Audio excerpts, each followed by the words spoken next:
Everyone.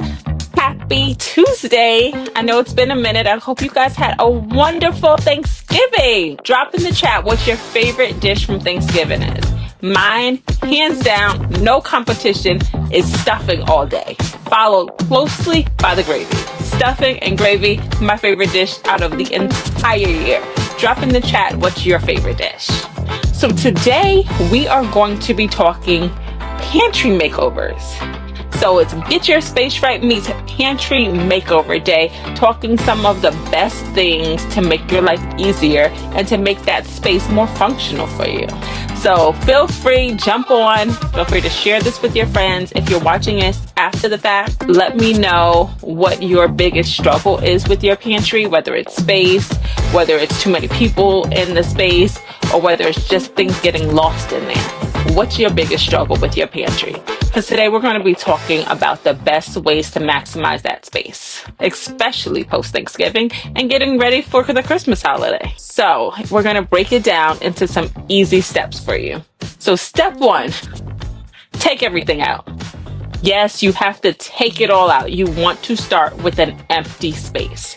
There's no such thing as going through it while it's all in there. You want to start clear. You want to start fresh. You want to pull everything out and you want to find out what's expired, what's old, what has nobody touched in more than 6 months. What are those cans that somebody gave you that you just stuck in there and know you're never going to eat? You want to let all of that stuff go. You want to make sure that when you put stuff back into your pantry, it's things that you intentionally want to keep. And I would also say you don't want to do this when your pantry is completely empty either, because then you're giving yourself a false solution. You want to make sure that your pantry has food in it when you're working on this. And so make sure you have all of that food, all of that snacks, all of those things that you eat on a daily available to you. So when you're creating these systems in place, it's really authentic to how you live your life, whether it's just you by yourself or whether it's you and a family of people. So the first thing always in taking over your pantry is making sure that you empty it out. Start with a clean state and make sure that you get rid of those things that are expired, those things that are old, or those things that nobody are ever going to use. Now, once you get rid of all of those items, make sure you have a big, sturdy, double-bagged black trash bag already for all of those things you just want to get rid of. Because not only do you want to get rid of it, you want to get it off the counter so you can make space for the things that you do use. So once you have only the things that you do eat, that the things that you do want to keep, you want to start making categories. And I'm not talking about the categories you see on Instagram or the categories that somebody else has. You want to do the categories that make sense to you. So whether it's a snack drawer, or whether it's a breakfast bin, or whether it's for pastas or baking or grab and go, seasonings, consider what cooking means to you. Consider what your day-to-day go-tos are. What makes sense for you? Does it make sense for you to have a juice area? Does it make sense for you to have a snack area for the kids? Does it make sense for you to have a coffee station because that's where you like all of your different coffee types and your creamers and all of those different things that you would group together? Make your categories make sense not just for you, but for your family, because when they make sense for you, they'll be easier to maintain. So we've cleaned it out, we've put it into categories, and so now the next step is you want to put things into bins. So when you think about bins, don't think of it as just decorations. Think of it as ways to manage what you have. Think of it as boundaries. Think of it as a way to let you know how much you need or how much you don't need. For example, for all of my Costco lovers, we all know that Costco is great for buying in bulk. But sometimes you buy so much in bulk that you're never going to use it, or that it expires before you actually use it. Just because it's on sale, or just because you can buy a 36 pack, doesn't mean you need to buy a 36 pack. If all you have space for is a 12 pack, then having a 36 pack is not helpful for you, and it actually does you a disservice. So bins allow you to prioritize your space, knowing how much capacity you have for something.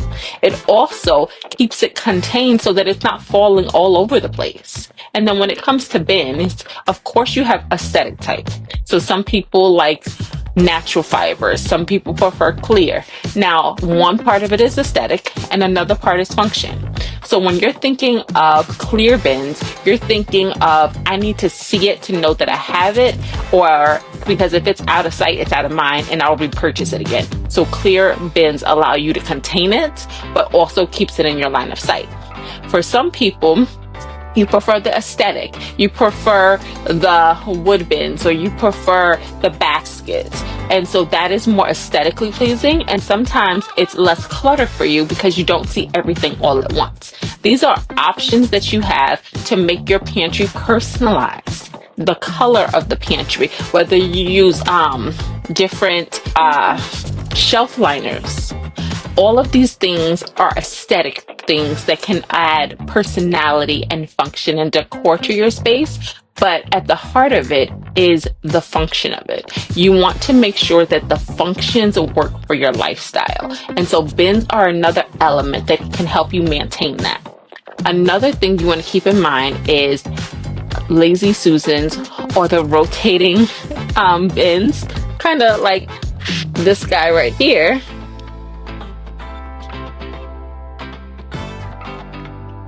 Are great for, well, in this case, I use mine for vitamins. So I keep it right on my nightstand and I use it for my vitamins every day. But another thing that that's great for is for your oils or for your condiments. And so keeping that on a shelf, keeping your extras, rotate it, and you can see exactly what you have. In addition to Lazy Susans, you want to keep labeling in mind. Now, a lot of times we know where things go, but if there are lots of hands going into this pantry, putting a label on it keeps people from coming to ask you, where is this? If you put a label on it, they can see it, they can read it, everybody knows where it goes. And when you're unpacking from your trip to the grocery store, everybody has the same notion of, this is the breakfast bin, this is where cereal goes. So labeling it puts everybody on one accord. So we know that we want to empty it out, we know that we want to sort it, and then we also know that we want to use bins to contain it. The next thing that we want to do is we want to put things at the right height. So when you're thinking about putting these bins back into the pantry, it's about function. So it's not just put it in any way. You want to be strategic. So the lower shelves are for your heavy items. So if you have jugs of water, if you have cases of soda, that's stuff that would probably go on the floor or on your lowest shelf because it's the heaviest. You want to make sure that that makes sense and that's practical just for weight purposes. When you get to the lower shelves or the medium-sized shelves, if you have kids in mind, then you want to make sure that those shelves are for the things that you want them to be able to grab. So for example, if you have snacks, if you have different juices, like if I know when Omarion was small, the first thing that he would do is he would come home and he'd want a snack. So making sure that those things are accessible for him or for kids and making sure those are shelves that they are able to access, it just takes it so that that's one thing they can do without your help. Hey, thanks so much for joining tonight. Tonight we're just talking about how to maximize your pantry. And so we're talking about once you've cleaned out your pantry, once you've sorted everything and put it into bins, now we're putting the stuff back into the closet. And we want to make sure that the pantry, when we're putting things back in there, it's with intention. So we said that all of the heavy stuff, we want to make sure that we're putting that on the lowest shelf. So if it's sodas, if it's cases of water, if it's things like that, we put it in the pantry on the lowest part so that the weight is there and it's not going to break the shelves. The next shelves, the lower shelves, we want to make sure that that is, if you have small kids, that's snacks that you would want them to be able to grab. So if they're coming home after school, they don't have to ask you. That's something they can go right in there and grab. So making sure if it's snacks or if it's fruits, that's something that they can help themselves to. They're able to just grab it and go. So when you're thinking about that height, you're thinking about who do you want to be able to access it. Now, when you're in the middle ground, then those are your everyday items. So if you yourself have things that you cook regularly, if you have things that are your favorite dishes, if you have things that are your go-to items, my go-to item is always hot sauce. Hot sauce needs to be readily accessible. And so that is not something that I will hide away. It is something that is always on the shelf, easy for me to grab. So those are your things that are, as soon as you walk in, it's at your height, it's at your waist level. It's easy for you to grab and you can go right out to the kitchen. Those are your best used items. The higher you go are the items that you use less frequently. So if you use that one pot for fixing your turkey, hey, we just had Thanksgiving, but that's the only time you use it, that does not need to be easily accessible. If you have to get the step ladder to get it that one time a year, that's totally fine. But you wouldn't do that for your air fryer that you use 3 times a week. So it's making sure that the height in the pantry matches the use and the function. So when we're organizing our pantry, it's keeping these things in mind. Your pantry is supposed to serve your lifestyle. So you want to make sure that the things you use most are easy to grab. If you have kids, making sure that it's easy for them to grab. And then it's also making sure that if you're using appliances and things like that in your kitchen because you don't have enough space on the counter space and you put some of it in your pantry, it's making sure that it's practical. The things you use most are easy for you to grab, and the things you use least aren't in there. The things you use least are tucked away in a space where you can get to it, but it doesn't need to be the most accessible. The other thing I'll say is your pantry is for your kitchen. It is not a utility closet.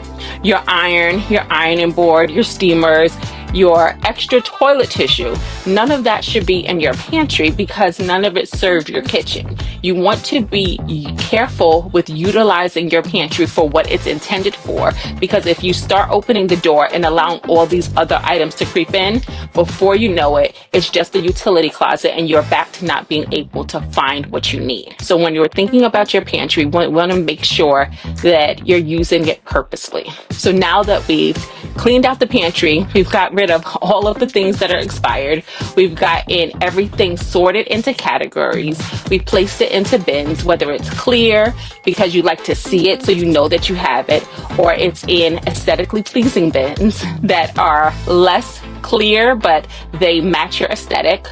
And once you put it back into the closet, into the cabinet and the pantry, and you know where it is, whether it's height level, lower level, or upper level, you want to make sure that going forward you maintain it. So cleaning out your pantry isn't something you do once a year and it's forever organized. You need to maintain it. It doesn't need to take hours at a time, but even if you do a recheck 2 or 3 times a week, hey, somebody was in here and they spilled crumbs on the floor. Grab your broom, clean it up, keep going, It doesn't have to be a big project, but when you maintain it, it takes it from being this big project that feels overwhelming to something that's easily able for you to manage. The other day, something spilled in the fridge, and because I had a liner down, it was so much easier for me to clean. I pulled out the liner, cleaned it up, put it back. It wasn't a thing that took hours to do.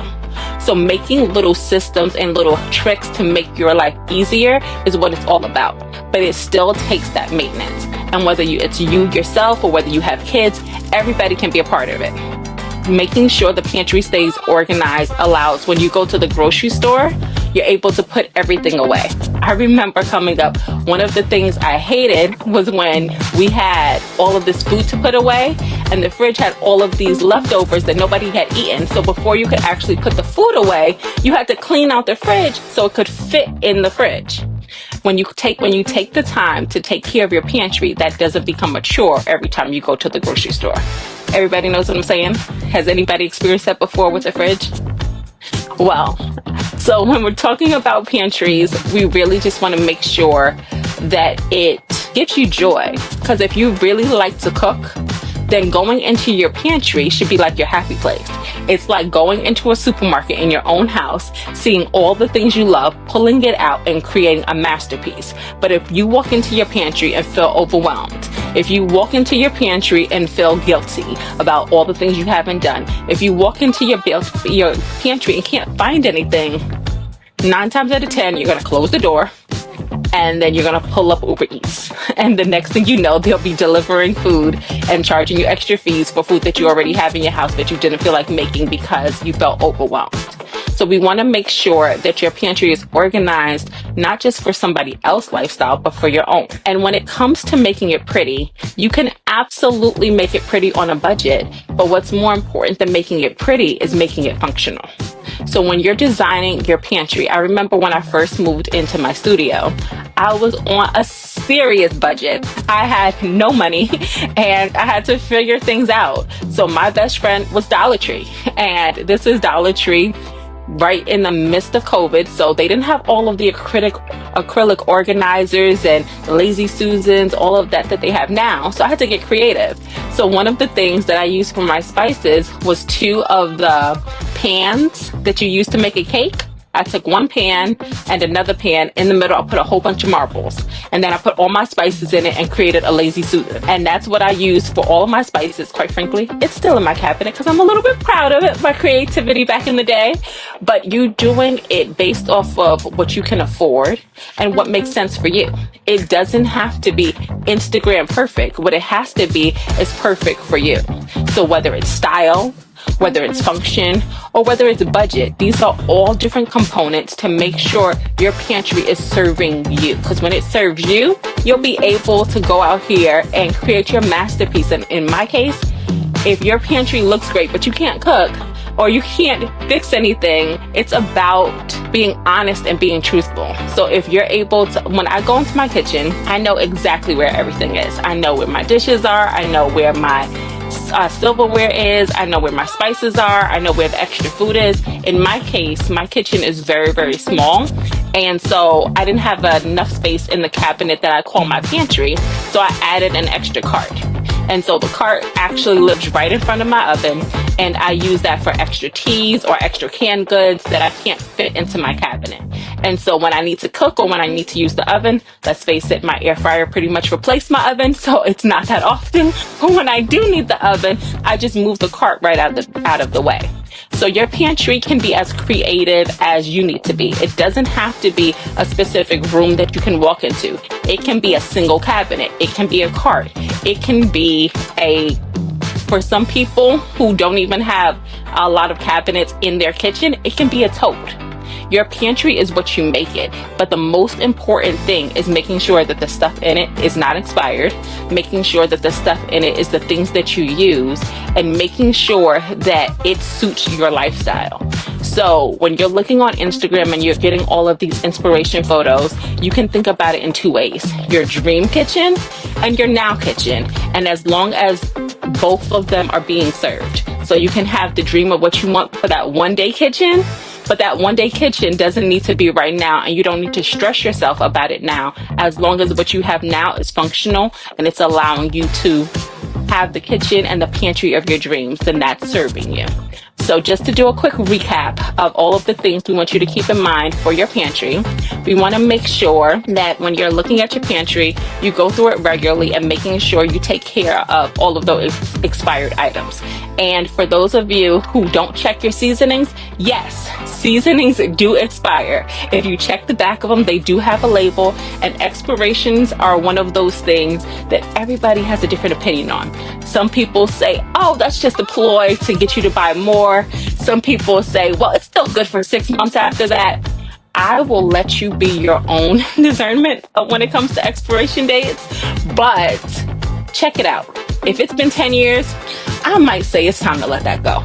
And depending on what it is, I don't play with dairy. Dairy, if it's old, I'm letting it go. That's one thing I don't play with. Another thing that I find a lot of people don't realize is like Parmesan cheese that you put on like your pasta. Once you open it, that has to be refrigerated. So it's totally fine when it's not open to be in your cabinet, but once you open it, it's supposed to go in the fridge. And then here's a question for you guys. Ketchup. Once it's open, do you put it in the fridge or do you put it in the cabinet? I know people feel different ways about ketchup being cold or room temperature. That's what I have for you. But so we want to make sure we check out the expiration dates. Make sure that the food that you collected from somebody else that you're not going to eat, you give it away, give it to somebody else. The prices these days when it comes to food are outrageous. So if you have food that you're holding on to that you know you're not going to use, be a blessing to somebody else. Don't give them expired food, but if you have stuff that you're not going to use, feel free to pass it on. Then you want to make sure you're sorting it into categories, maintain those categories, and those categories don't have to be fixed. Those categories can change over time. So if you find that you had a bin for snacks and now you're changing over to a healthier lifestyle and you want to update it to fruits, that's fine. Evolve and change your labels to just reflect that. Your categories can change as you change and develop. Your bins are your choice. You can use clear bins if you need to see it. You can use closed bins if you need it to be hidden so that it's not always cluttered to your site. Use it to match your aesthetic and what brings you joy. We also want to make sure that you're putting things away at the correct height level. And as your uses for these functions change, I remember when I first got my air fryer, it took me a year to use it. I, for some reason, was scared about using my air fryer. And so it took me over a year. So during that year where I wasn't using it, it was in a cabinet. Finally, I took it out. I started using it. Now it lives on my counter space because I use it multiple times a week, if not daily. So as your use of something changes, you can always adjust your cabinets to your needs and adjust your shelving as needed. So a lot of the times shelves in pantry can be adjusted. So if you need to adjust something to be a better height for the appliances you're using, it's yours. Feel free to adjust it as needed. And of course, we want to make sure that you're resetting regularly. So make sure that you take the time to just adjust as needed. If something spills, if something gets a little messy, clean it up. Giving yourself 10 minutes every couple of days will do wonders to take a big project and make it into small, manageable projects. So that is the best tips and tricks for keeping your pantry organized on a daily and making sure that it lives up to what you want it to be. If you have any questions, feel free to drop them in the chat. I would love to get back to you. And also, if you have any areas that you want to talk about or areas that are giving you trouble, drop it in the chat and let's have a talk about it. All right. Until next time. Oh, and I'll give a short plug. Next on this week, Thursday, we're actually going live again. And this time we're going to be talking about staging. So if you or anyone you know is in the process of selling your home or your condo or your co-op, and you're trying to figure out what's the best way to get it to go faster, join us in because this is going to be a hot topic you don't want to miss. All right. Good night, everyone.